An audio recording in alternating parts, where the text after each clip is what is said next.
Bangladesh MP Anwarul Azeem హత్య కేసులో సంచలన విషయాలు వెలుగులోకి వస్తున్నాయి. బంగ్లాదేశ్ అవామీ లీగ్ ఎంపీ అజీం మే 13న తన న్యూటౌన్ ప్లాట్లో గొంతు కోసి దారుణంగా హత్యకు గురయ్యాడు. అతడు చనిపోయాడని నిర్ధారించుకోవడానికి మరోసారి అతని తలపై బరువైన వస్తువుతో బలంగా కొట్టారు. శరీరం కుళ్ళిపోకుండా ఉండేందుకు మృతదేహాన్ని ముక్కలుగా కోసి ఫ్రీజర్లో పెట్టారు. ఎవ్వరికీ అనుమానం రాకుండా నిందితులు ఎంపీ శరీర భాగాలను వేర్వేరు చోట్ల విసిరేశారు.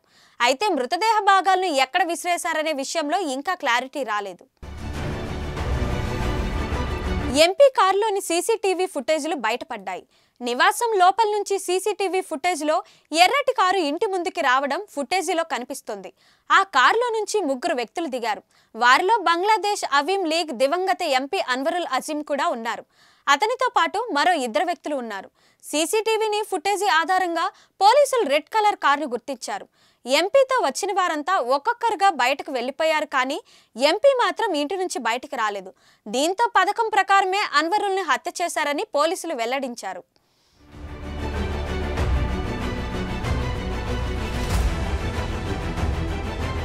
మరిన్ని వీడియోస్ కోసం ఛానల్ ని సబ్స్క్రైబ్ చేయండి. లేటెస్ట్ అప్డేట్స్ కోసం వాట్సాప్ ఛానల్ ని ఫాలో చేయండి.